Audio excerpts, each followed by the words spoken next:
তাহলে টাস্কি খেয়ে যাবেন। ট্রাম্প পুরাই ঘুরে গেছে, তাই না? কেমনে ঘুরলো ট্রাম্প? বিশাল একটা ঘটনা আছে। আলোচনার প্রথম রাউন্ডের পর ইরান তার উপদেষ্টা দলে 2 জন সিনিয়র মনোবিজ্ঞানীকে যুক্ত করে। কেন? তারা ট্রাম্পকে স্টাডি করে, তার সাইকোলজি স্টাডি করে, আর তার ভিত্তিতে তারা ট্রাম্পকে বার্তা দেয়।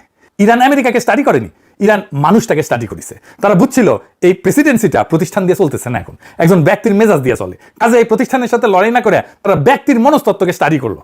ট্রাম্পের মনস্তত্ত্ব যায় না, ইরানের ঠিক কি কি লাভ হইল আসেন সেটা দেখি। ইরানের প্রত্যেকটা বার্তা কাতারে আর ওমানের মধ্যস্থতাকারীদের আতগুড়া ট্রাম্পের কাছে পৌঁছাইতো। মানে ইরান জানতো শব্দ বাছাই কতটা গুরুত্বপূর্ণ। ভুল শব্দ মানে ট্রাম্পের চান্দি গরম। মনোবিজ্ঞানীরা ঠিক করে দিতেন কোন বার্তায় ট্রাম্প কি প্রতিক্রিয়া দেখাইতে পারে। মনোবিজ্ঞানীদের সুপারিশ মতো ইরান লিখিত যোগাযোগ আর আলোচনার কৌশল ঠিক করতো। আর তারপর থেকেই ট্রাম্প ক্রমাগত ইসরায়েলের উপরে বিলা হইতে থাকে। ইরান ট্রাম্পকে বুঝাইতে পারলো যে ইসরায়েলের নীতি আমেরিকাকে এই অর্থহীন যুদ্ধে টেনে আনছে এবং এটাতে আমেরিকার ক্ষতি হইতেছে। এটা কাজ করলো।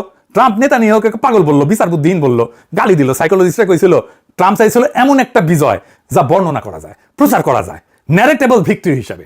আর ইরান চাইছিল আত্মসমর্পণ ছাড়া চুক্তি। ইরান বুঝে গেছিল ট্রাম্পের আসলে দরকার বাস্তব বিজয় না, বিজয়ের একটা গল্প। তাই ইরান তাকে গল্পটা বলতে দিছে আর নিজে নিয়ে আসছে আসল জিনিসগুলো। অবরোধ তুলে ফেলছে, নিষেধাজ্ঞা বাতিল, আটকানো সম্পদ ফিরে পাইছে। মানে এটা শুধু একটা বুদ্ধিদীপ্ত কৌশল ছিল না, এটা রেজাল্ট দিছে। একদম গুনে গুনে অঙ্ক কষে মাপা যায় এমন রেজাল্ট দিছে। এবার আসেন দেখি চুক্তিতে কি লেখা আছে।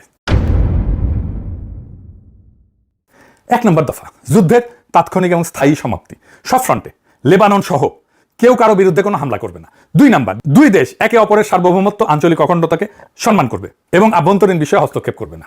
মার্চে ট্রাম্প বলছিল ইরানের পরবর্তী নেতা নির্বাচন করে দিবে, আর জুনের চুক্তিতে আমেরিকা সই করতেছে আভ্যন্তরীণ বিষয়ে হস্তক্ষেপ করবে না। আমরা তোমাদের নেতা ঠিক করবো থেকে আমরা তোমাদের আভ্যন্তরীণ বিষয়ে হাত দেব না।